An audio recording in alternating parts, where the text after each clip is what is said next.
So Nintendo Switch Online has been around since 2018 on the Nintendo Switch at this point, and we have been able to identify some patterns around expectations of new games hitting the service, as that is definitely the lead value sell for how Nintendo justifies the cost of an annual membership or monthly membership on the base tier to both attract new subscribers as well as maintain renewals from existing subscribers. And if you look at the history of new consoles and then the new game edition schedule, while we never get anything officially confirmed from Nintendo directly in terms of their update cadence, we do get a broader picture if you zoom out and you see the frequency at which they add these titles in. And up to this point in time, it's been relatively safe for the expansion pack to expect one new N64 game per calendar month. Of course, at the time of filming this video, we are now officially in March 1st with no N64 game being added in February. We also have skipped a couple months in 2022, being September and December.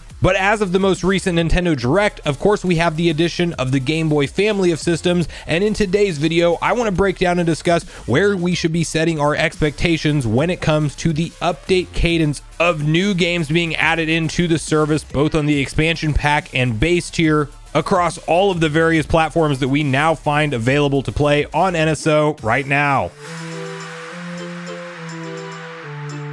What's up, Nation? If it's your first time on the channel, make sure you join Sunbro Nation by subscribing below. Hit the like button on this video if you enjoy it today, and make sure you turn on your bell notification icon so you're kept up to date with all the newest gaming news. As I mentioned, guys, today we are talking about Nintendo Switch Online and the expansion pack, and really the state of the service today as a whole, and specifically where we should be setting our expectations as paying subscribers around the update roadmap schedule and the cadence at which Nintendo adds in new games to the various consoles that are now available on the subscription service. Because unfortunately, we have to try to look at the broader picture of history with Nintendo to piece together what the plan actually is, because they have said it themselves that they cannot commit to any kind of timetable on when new games will arrive on the service. Most recently, when asked about the update cadence for the Game Boy family of systems, a spokesperson from Nintendo just straight out said there's no planned release schedule, and it's more of just a when they see the time fit to bring a certain title to market is when they do it.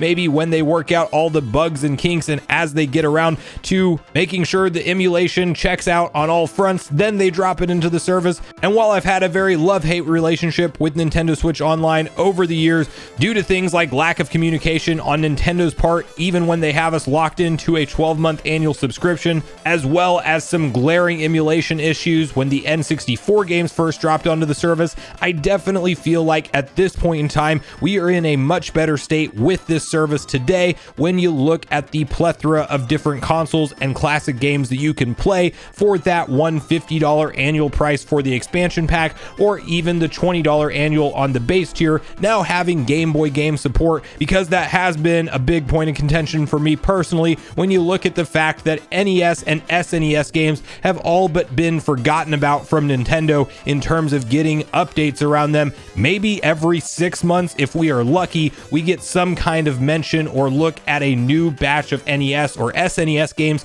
and they are typically at this point the very bottom of the barrel games and the things that you would find in a $1 discount bin back in the day, just trying to get rid of the extra cartridges, not the stuff that Nintendo would have to pay some licensing fees for to bring over bigger franchises like the Star Wars from SNES games, the Goof Troop and Mickey Mouse games from the SNES era, amongst so many others. We could go down a list of big titles that still need to be added in, including Mario RPG, Legend of the Seven Stars. Maybe we'll get that one day, maybe we won't. But the base tier now at least has Game Boy to look forward to in terms of its new game additions. And while I was very much hoping that we would be surprised at the most recent Pokemon Presents with some of the classic Gen 1, 2, and 3 titles brought to Game Boy, Game Boy Color, and Game Boy Advance, we did not see that happen. And so the launch lineup that these systems did indeed come to market with is really all we should expect, I would say, for at least another month or two, because Nintendo likes to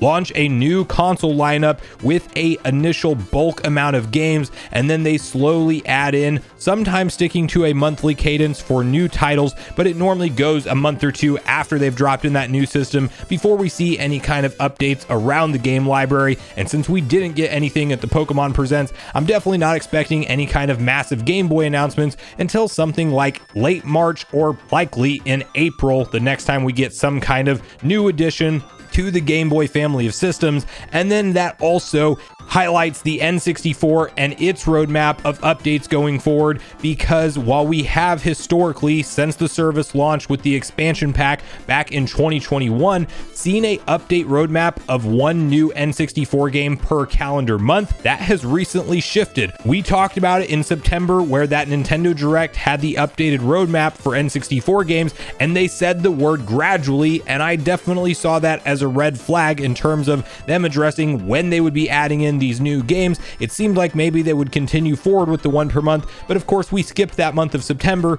We did, to be fair, get 2 games in the month of November with Mario Party 1 and 2, but then we went ahead and skipped December. So September is ultimately a skipped month. December is somewhat of a skipped month, but you could argue that one of those Mario Party games would have fit there, so maybe they just missed one in the last calendar month. But now, starting off 2023, of course, we got the huge edition of GoldenEye in January that was on so many fans' waiting lists, including my own. It's a shame that the Xbox and Nintendo Switch versions are different, and they actually have different issues with them respectively. But nonetheless, you can play this timeless classic on modern consoles, which is a huge win for gamers at the end of the day. And of course, that was our January game. February has now come and gone at this point, and we've had no kind of update or communication around an additional N64 game. And so now we have to shift our sights to March. And I am a believer at this point in time, with the update roadmap schedule when it comes to NSO games, that we should all be expecting a rotating catalog of new games being dropped in randomly for the service, likely in an every other month type of scenario, where we get an N64 game in the month of March, then we get Game Boy games in the month of April, then we see Sega Genesis hit in May, which, by the way, Genesis has been wildly sporadic recently too, but they have so many different consoles that they're going to continue to build out the library for at this point, that I think that it becomes that rotation. Maybe we get a surprise edition of NES and SNES acknowledged once again in the service slowly. We did see all of those leaked builds of the emulators that had numerous Mega Man games on the NES version, and a few others that I'm forgetting, but I do think that there's definitely room to still continue to add into those libraries, and I think that that's how we start to see Nintendo really shift to supporting NSO with new content. I think the days of being able to safely expect one new N64 game per month and one batch of Sega Genesis games every other month, and even some kind of consistent update schedule with Game Boy and Game Boy Advance games, I think that that's not how they're going to approach this with the amount of consoles that they now have live on the service today. And you have to remember that Nintendo is playing the long game with this service. They want you to stay subscribed for the long haul, meaning they won't front load all of their secrets that they have up their sleeves to give you everything to play at once, because ultimately, when your subscription comes time for renewal, they want you to resubscribe, and they don't want you to have already experienced everything the service has to offer at any given time. And I also think that that plays into the conversation with different videos that we talked about most recently, with things like essentially a confirmation, more or less, that the service will roll forward to whatever is next for new Nintendo Switch hardware or next generation Nintendo hardware, because you may remember that the CMA, during investigating the Microsoft Activision Blizzard, actually had a portion of their document saying that Nintendo Switch Online is available on Nintendo Switch and redacted, meaning that Nintendo has something else that this thing is working on, or at least is in the plans for right now, that they wanted pulled out of the legal document. So I think that one day the service does grow into things like supporting the GameCube library of games that is so beloved by so many gamers. Many of the GameCube games will not get the remaster and port treatment that we will look forward to seeing with some of the big marquee marquee titles, and I think that ultimately GameCube will make it over. I don't think it happens in this generation, but I do think it happens in the future, and one day we could be talking about Wii games in addition to, if Nintendo comes up with some kind of wacky controller to make it possible, they can sell us a controller that would allow us to emulate DS and 3DS games. At that point, we are really talking about having so many classic games playable over all of Nintendo's history on one console in modern resolutions. It will truly be a win for gamers, but that's where a lot of the slowdown with how Nintendo chooses to update the service comes into play, and I think we are going to ultimately see that with how we see the Game Boy family of system updates alongside of N64 and alongside of Sega Genesis being the big focal point systems right now. I think we start to see it shift to an every other console type of scenario for the month. In a perfect world, I would love Nintendo to come out and say how many new games we're getting each month, which console they're updating each month, and we have some kind of baseline commitment from them, but I don't think we're going to see that happen. They are generating revenue hand over fist with this service, and I think they just double down on the current trajectory they are on, and we will ultimately just have to sit on the sidelines and see how they handle this and hope that they pick